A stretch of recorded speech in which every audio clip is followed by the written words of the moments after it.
Então, a questão que a gente vai conversar agora é sobre ética no esporte.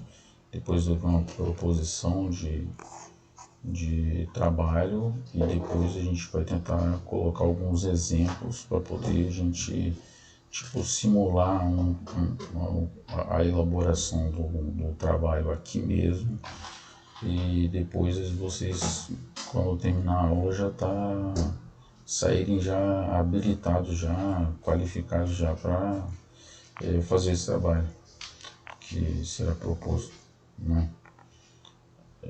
Isso é que eu espero. Se alguém se sentir inseguro, não tiver confiante, não tiver com dúvidas, aí tira a dúvida na hora.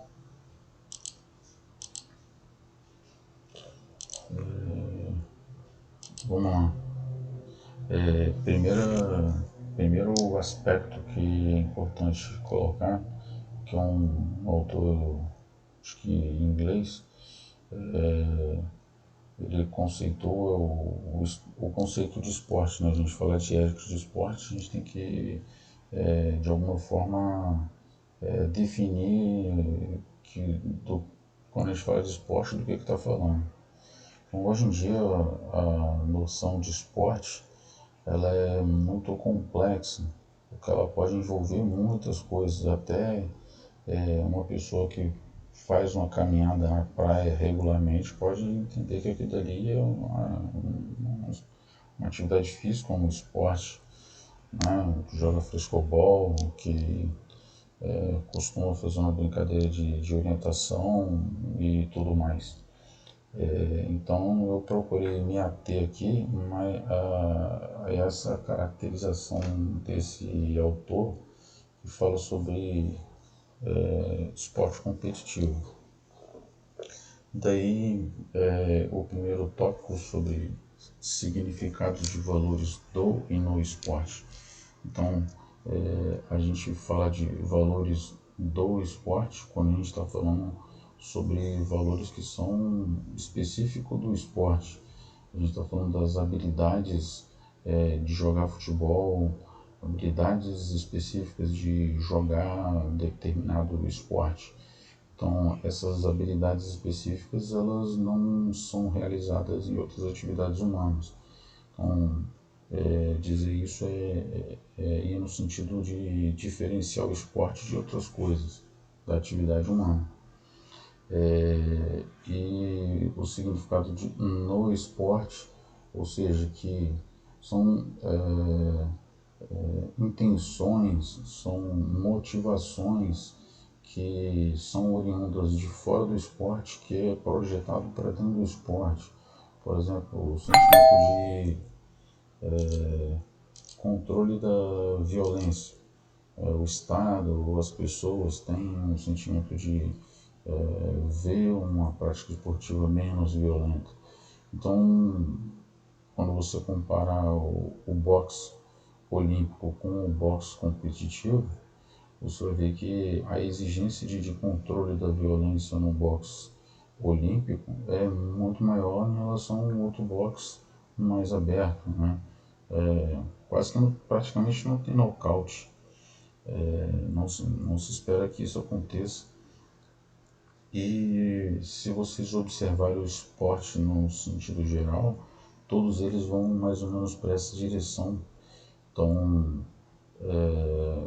controle da violência, ele também não quer dizer especificamente do esporte, você controlar a violência no sentido de controlar a violência como uma política de segurança pública do Estado, né? Então, sobre outros aspectos, você usar o esporte também para promover uma ideia, uma ideologia, uma política, ou inclusive eu que estou fazendo aqui agora o uso do esporte para educar, para instruir. Então, apesar de eu ter que ensinar aspectos que são do esporte para vocês, eu preciso usar esse esporte para que eu consiga transmitir algum conhecimento sobre o esporte, né? Também o uso educativo do esporte, o uso dos projetos sociais que usam o esporte para poder diminuir a criminalidade. Tudo isso são ideias no esporte. Aí depois eu trouxe uma característica desse autor. Ele fala assim, o que define o esporte como tal que diferencia de outras atividades humanas. Então ele elencou seis itens. Então, primeiro ele falou assim, é um esporte competitivo, é uma atividade física. Então quando ele diz isso aqui, ele está dizendo que xadrez não é esporte, que dama não é esporte, que outras atividades, jogos de tabuleiro, jogos eletrônicos, não é esporte competitivo. Então a gente está trabalhando dentro do conceito desse autor aqui. Para poder a gente, quando eu estiver falando de esporte, a gente está falando da mesma coisa, a mesma língua. Então a nossa língua que a gente está usando, apesar de haver controvérsias, né, como é muito complexo a discussão, a gente precisa usar uma definição e dialogar dentro da mesma língua. Então, na concepção desse autor, o esporte é uma atividade física. Então, o xadrez não vale, quebra-cabeça não vale, jogos eletrônicos não vale, etc. Precisa ser competitiva. Então, aqui, teoricamente, não entraria o Aikido. O Aikido não tem nem competição. O Aikido é um esporte de luta que exige muito mais a colaboração mútua de um oponente para o outro. O Krav Maga também é uma outra luta que também depende da cooperação, aprendizado técnico, automotivação. O fato de você fazer uma escalada, às vezes, pelo gosto de escalar outras coisas, então isso aí não entraria dentro desse conceito de esporte, assim, que ele está falando de esporte competitivo. Então sairia esses outros esportes que alguns autores definem como tal. Então, no conceito desse autor, o esporte competitivo ele é orientado por regras. Então tem regras que, por exemplo, futebol, regras que constituem o futebol. É jogado com os pés, tem a bola, existe duas metas em cada lado, duas equipes, elas jogam com uma bola só, dentro das quatro linhas. O objetivo é usar os pés para fazer a bola entrar dentro da meta do oponente. Você não pode usar nenhum artifício, mão, braço, pé, para acertar o oponente, senão é falta. Isso são ser orientado por regras. Tem que ser um jogo, né? O que vai caracterizar assim, um jogo? Está dentro de uma dimensão de disputa entre partes, entre duas partes, entre oponentes, um disputando com o outro para decidir no final vitória, derrota ou até empate. O autor colocou aqui institucionalizada para poder tentar caracterizar o esporte, como por exemplo, tem que ter uma federação, uma confederação, alguma organização nesse sentido. Então o esporte consequentemente acaba se globalizando quando há uma padronização dessas regras. Por exemplo, no caso do futebol, que existe uma padronização, você não precisa falar japonês para poder jogar no futebol japonês. Se o camarada joga bem futebol, ele pode ser contratado para jogar em qualquer lugar do mundo, que o esporte, nesse sentido, ele acaba tendo uma linguagem universalizante, né? Vai tanto o jogador quanto o próprio técnico, né? Então é mais ou menos nesse sentido. mas eu ainda dou uma certa flexibilização nesse aspecto aqui, podendo ser o esporte, às vezes não, que está se institucionalizando ainda, que ainda está se globalizando ainda, tal como o skate, surf que está acontecendo, escalada que não para os Jogos Olímpicos, o karatê tem várias, institucional até demais, porque tem várias federações, organizações e assim vai. Pessoal, vamos passando os slides e vamos tirando as dúvidas. Por enquanto aqui, até aqui, dá um sinalzinho para mim de ok, tá entendido, ou alguma dúvida.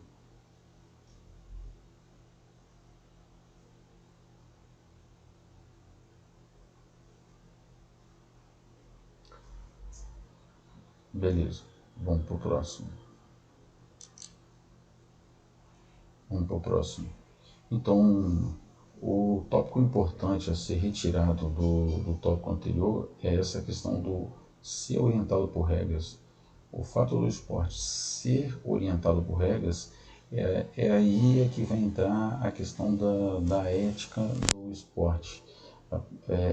A moralidade da pessoa, existe um conteúdo moral, quando tem uma regra, existe um conteúdo moral que você pode julgar se o sujeito respeita ou não a regra, respeita o oponente ou não, se ele respeita determinados códigos de conduta ou não.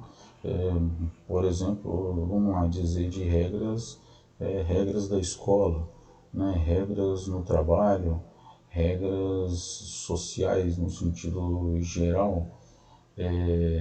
Esse aqui é o tópico que a gente consegue entrar para dizer sobre a ética do esporte, ou seja, uma vez que a gente definiu o esporte e agora a gente diz que esse esporte ele é constituído por algumas regras que são peculiares, específicas dele, então a gente pode falar de uma ética desse esporte. Então, aí é que entra a ideia do fair play. Então, a ideia do fair play, geralmente entendida como jogo justo, jogo limpo, ou a ética do esporte. Então, vamos lá. Falamos dos esportes, agora vamos ver sobre a questão da ética, né? Então, a ética é uma reflexão sobre os valores morais que certa comunidade compartilha e que não tolera, ou seja, determinados comportamentos que ela aceita, que ela tolera e que ela não tolera, que ela não aceita.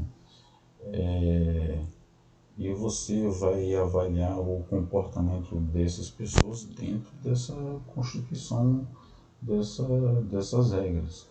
Então, essa reflexão compartilhada dentro de um grupo é o que vai definir a conduta moral das pessoas, para você verificar se é justo ou é injusto, moral ou imoral, o que vai esse conjunto de regras é o que vai definir determinada atividade social.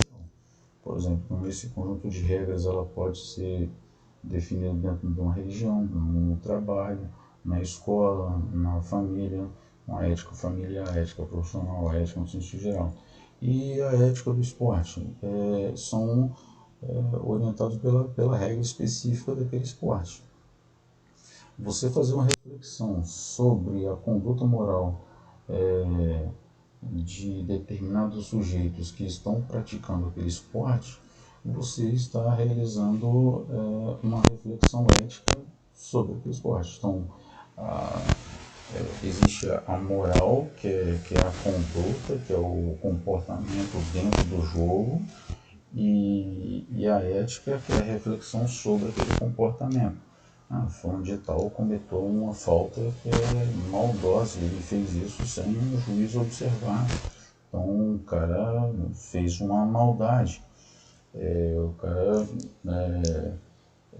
caiu dentro da área, tropeçou em si mesmo e o juiz marcou pênalti. O jogador levantou, chegou perto do juiz e fala que não foi pênalti, eu caí sozinho. E o juiz vai lá e suspende e dá a vantagem para o outro, ou seja, suspende aquela marcação.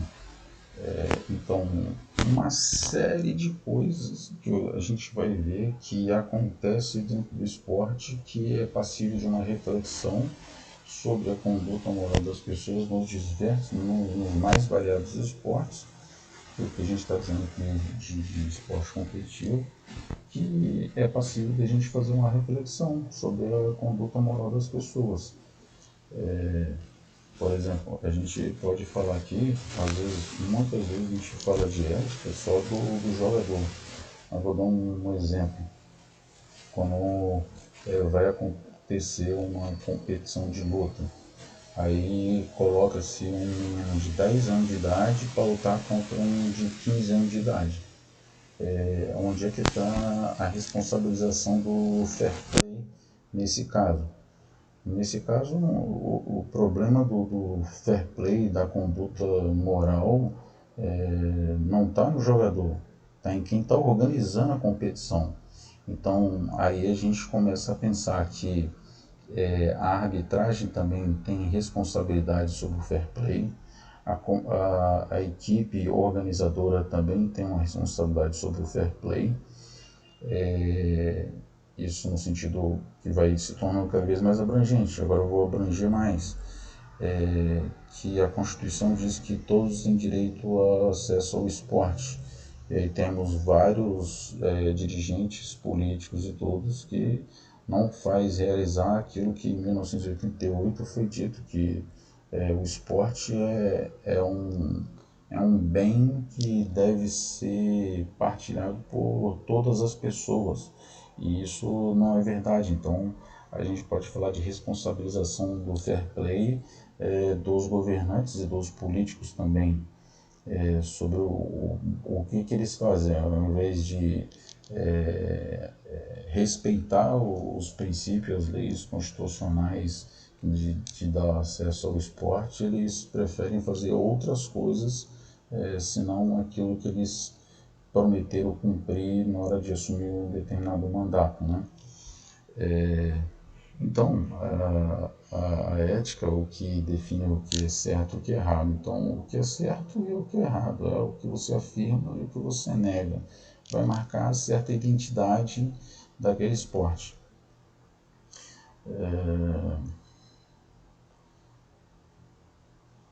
E aqui, pessoal, como é que tá? Beleza, não ter manifestação, eu vou avançar.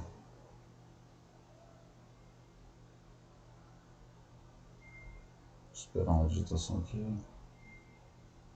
Beleza, vou avançar. Tá, agora aqui vamos para o seguinte.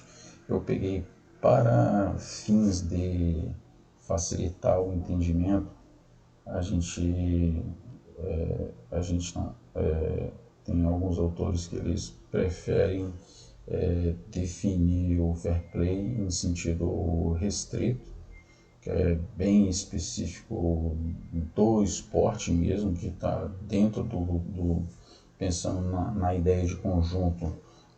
Tem uma bolinha ali que é específica do esporte, e depois um campo de interseção, vamos dizer assim, né? Então, o fair play formal, ele é um tipo de fair play que ele se define pela regra escrita do jogo. Então, o fair play formal está relacionado com as regras constitutivas do jogo, o que constitui, o que define ela como tal.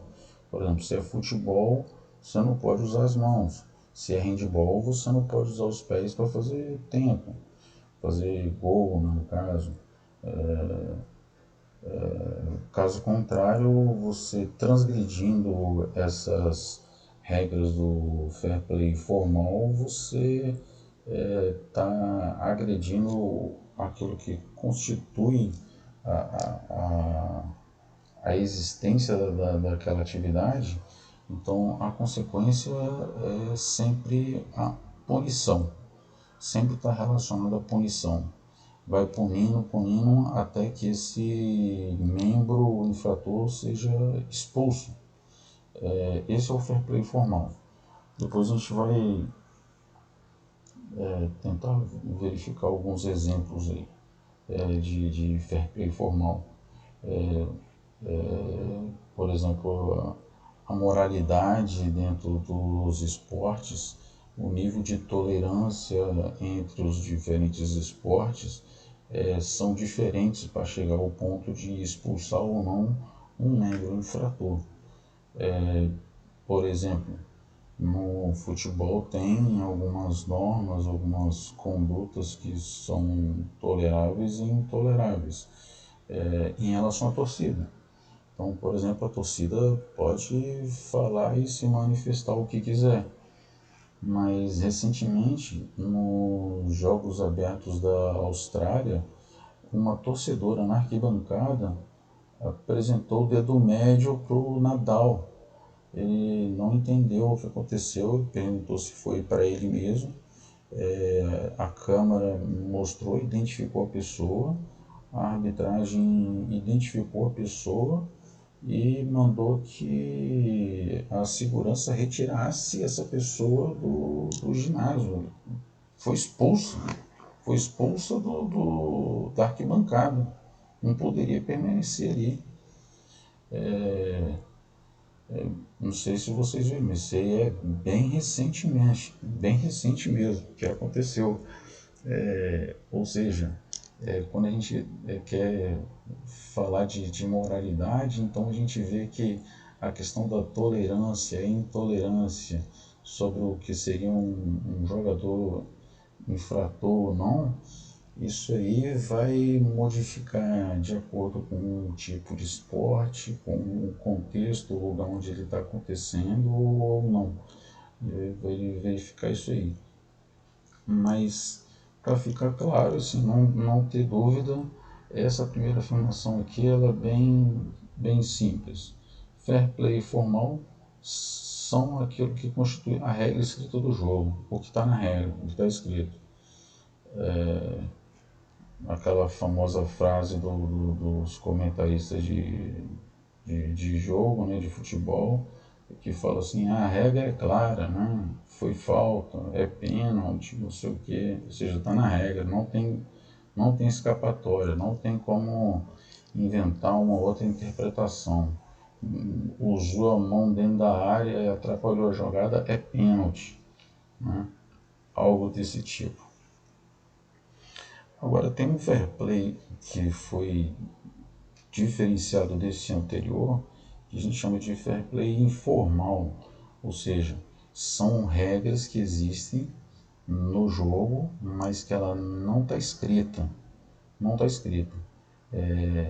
e que quando você não respeita essa regra não escrita, você cria uma situação de desequilíbrio, de desigualdade, e acaba provocando um sentimento de indignação da outra parte, ou fazendo a outra parte ir até para, às vezes de fato, até para violência. Esse autor aqui, Steinberg, ele fez um levantamento sobre uma variedade gigantesca de esportes competitivos. E aí ele identificou esses 4 itens aqui. Podem haver outros, né, mas principalmente encontra-se esses 4. 1. Fair play informal. A ideia é de garantir ao seu oponente a mesma chance de vencer ou perder. Então, isso aqui explica quando você vê um jogo de futebol, um jogador da equipe contrária joga a bola para fora para o outro jogador ser atendido, né? Quando ambos atletas estão participando de uma equipe de combate, de luta, e a luta é em pé, e um dos lutadores cai no chão. O outro vai lá e espera ele levantar para poder disputar o jogo de igual para igual. Quando aconteceu um jogo, uma equipe foi devolver a bola para outra equipe, e aí um jogador pegou, deu um chutão, pegou o goleiro desprevenido e fez um gol. E foi uma atividade foi um ato de fair play que ele fez, mas ele acabou fazendo um gol na equipe adversária. O que aconteceu? O juiz teve que marcar gol, porque a regra é o seguinte: se a bola entrar dentro da meta, é gol. E o que aconteceu com a equipe? O juiz marcou para retornar o jogo, a equipe que fez o gol ficou toda parada e deixou a equipe contrária fazer o gol também lá do outro lado, para manter essa mesma condição de vencer e de perder. Né? Então é mais ou menos isso. Tratar o oponente com respeito. Então a gente vê alguns episódios, por exemplo, de atletismo, em que, né, principalmente de maratona, né, de corrida de curta distância não acontece, mas de longa distância, um chegar e ajudar o outro a ultrapassar a linha de chegada. Tratar o outro com respeito não significa entender o outro como um inimigo que ele tem que ser destruído e tudo.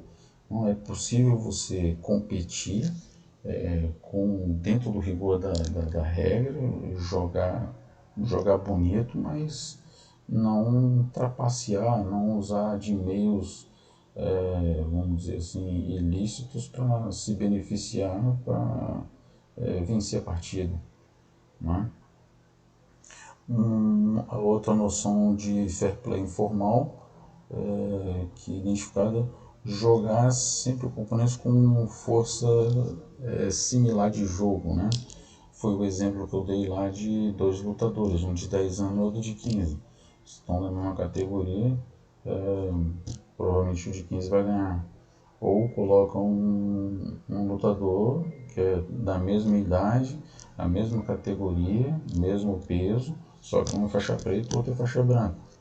Logicamente o que é faixa preta vai ganhar. Então não tem assim, quando já se sabe já até quem vai ganhar, então não faz nem sentido jogar ou disputar. Então o jogo ele traz prazer e sentido quando cria essa situação de dúvida, quem vai ganhar e quem vai perder, então provoca emoção, provoca uma série de emoções em quem está jogando, em quem está torcendo, que dependendo da forma de manifestação que for, ela pode ser tanto positiva quanto negativa. Né? Como eu dei isso, força similar. Vou fazer uma corrida de ciclismo aqui, eu coloco uma competição aberta, então eu coloco o ciclista de alto desempenho que fez o Tour de France para pedalar com iniciante. Eu pego uma bicicleta de ferro, o outro está lá usando bicicleta de carbono de outra geração. Né? Então isso também não tem equilíbrio. Por isso também aqui a questão de regras que se cria, de uso de equipamentos que tenham mais ou menos equilíbrio para poder não dar diferença. Se eu não me engano, acho que criaram regras também no caso da natação, por descoberta científica sobre o uso de roupa que tem até na cidade da pele do tubarão, que ajudaria o nadador a deslocar na água com mais facilidade. Aí tira essa regra, que alguns podem adquirir esse equipamento e outros não. Então, retira-se isso. E por último, a convicção que ambos irão jogar para ganhar. Né? você jogar com um jogador que aquela frase geral que o pessoal brinca de futebol, a gente já ouviu falar, pô, começou a babar, né? O outro lado já não tá jogando direito, tá dando chutão, tá brincando de acertar não sei aonde, então isso aí esse aqui é um exemplo bem claro sobre a falta de fair play de jogar para ganhar. Então, um está jogando para brincar lá, para se divertir só e não está nem se importando em vencer ou perder, e o outro está jogando para ganhar, né? Ou quando ambos estão jogando para ganhar, e aí aquele que perde chega e diz, não, deixa ele ganhar, porque eu já ganhei tantas que eu precisava deixar ele ganhar para poder motivar ele para a próxima competição ser mais interessante. Enfim, então fair play no sentido restrito é isso, é o formal e o informal. Pessoal, deu para entender bem aí a diferença entre um e outro? Escrevam aí para poder passar o slide.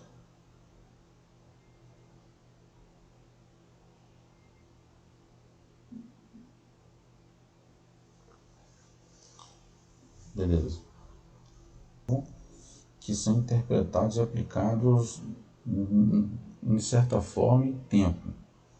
As interpretações são coerentes com a concepção de mundo, vida e os esportes do grupo social que está inserido. Ou seja, jogar futebol aqui no Brasil não é igual jogar futebol lá no Japão. Vocês já perceberam como é que o jogador de futebol japonês joga quando está disputando uma partida? Se ele está jogando, ele está correndo, levanta rápido. Se ele está perdendo, ele levanta, corre rápido. Se ele está ganhando, não interessa o que está acontecendo no placar, ele está jogando para ganhar o tempo todo. Aqui no Brasil começou a ganhar, o cara começa a cair. Começa a cair, começa a fingir, começa a fazer de conta, começa a, né, mostrar outro comportamento e tudo. Isso é um exemplo aí bem que faz uma distinção sobre o futebol dentro do contexto cultural que ele está inserido. Ele vai se modificar, né, a sua forma de expressão. Vou ver se eu acho um vídeo aqui agora, vou tirar um vídeo aqui agora para mostrar para vocês um fato assim, interessante para exemplificar essa ideia do fair play. O esporte é o mesmo, a regra é a mesma, só que o contexto que aquele esporte está acontecendo tem determinadas coisas que eles aceitam e coisas que eles não aceitam. E se você não respeitar aquela forma de jogar segundo aquele grupo ali, você pode ser punido. Eu vou dar um exemplo assim bem simples assim.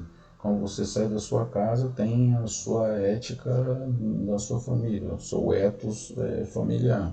Aí quando você vai para a casa do outro, você vai lá e tudo que você faz em casa, você vai lá e faz na casa do outro também. O que vai acontecer?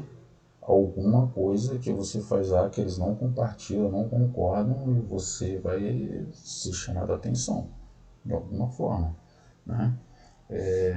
Deixa eu ver se eu carrego um exemplo aqui.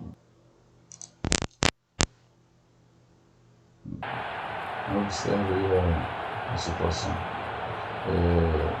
Barcelona contra Atlético de Bilbao. Só para dar um stop aqui. Então estava Neymar no Barcelona jogando contra o Atlético de Bilbao no campo do Atlético de Bilbao. Aí que eu quero mostrar assim sobre a questão da lambreta lá, como é que eles interpretam a lambreta. E veja só o que aconteceu.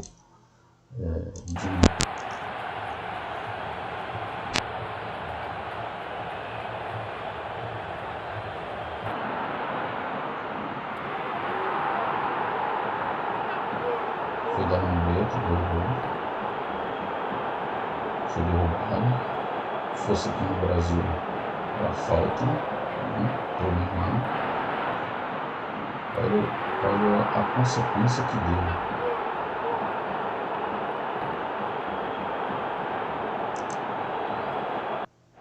Na frente da torcida do Bilbao, os jogadores vão para cima do Neymar. O Etxeita chegou ali, botou o dedo na cara do brasileiro. O tempo esquenta, o tempo ferve. Eles não gostaram nada da carretilha do Neymar. O Etxeita está inconformado, o torcedor do Bilbao. O Xavi abraça o Neymar, protege o brasileiro, vai tirando o Neymar ali do meio do fogo. Olha o Etxeita indignado, São você também. O Iturraspe, o Daniel Alves estão nas dores. O tempo fecha na final da Copa do Rei. O Xavi com toda a experiência também. 35 anos de idade. Até o Miquel Rico, que já estava no banco descansando, levantou. Olha a confusão ali, a discussão, bate-boca. O William que vem ali. Olha aí a tentativa da carretilha. O tempo esquentou no finalzinho do jogo aqui no Camp Nou. E foi na frente da torcida do Atlético Bilbao, hein, Calçado? Na frente, mas eu tô tentando entender o que o árbitro marcou, porque o Neymar é barrado com uma falta.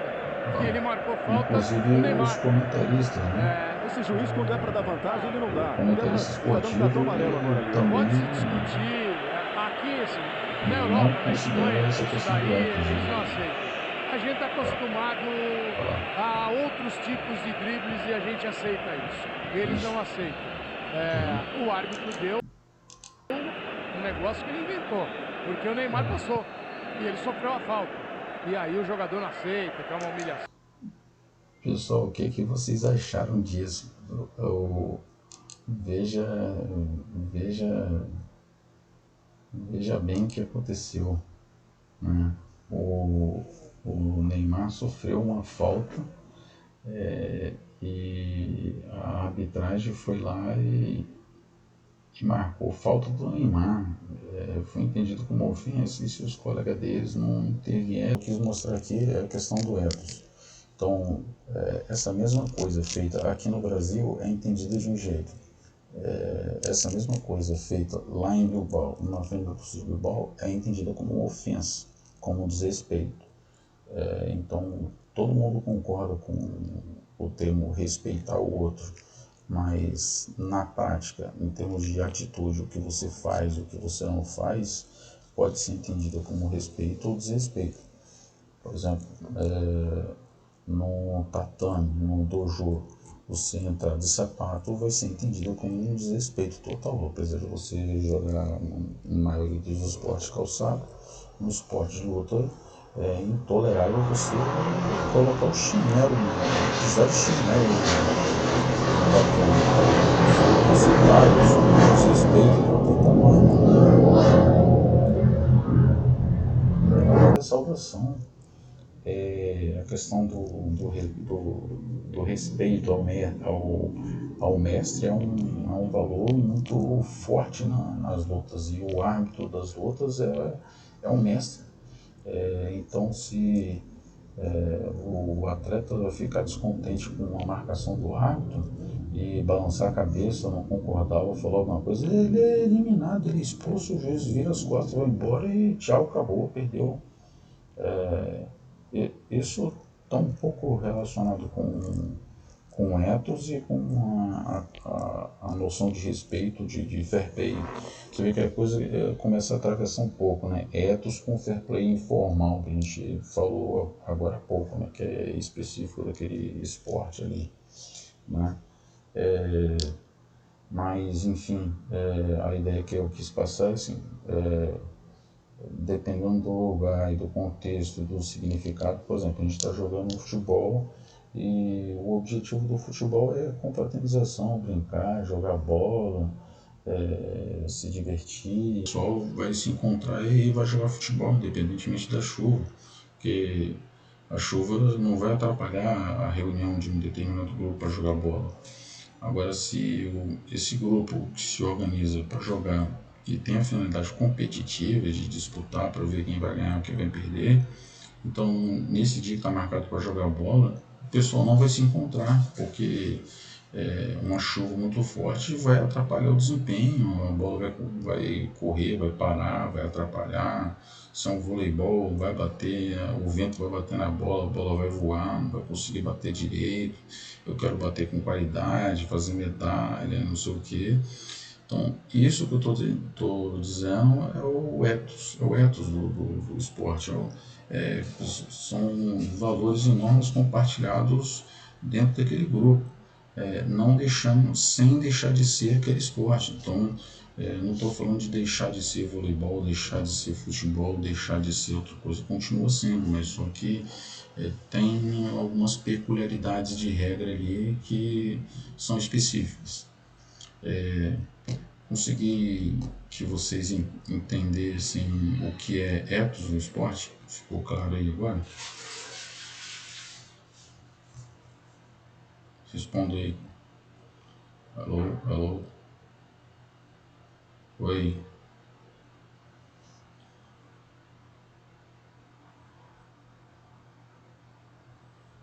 Isso. Vocês entenderam o que é ethos do esporte?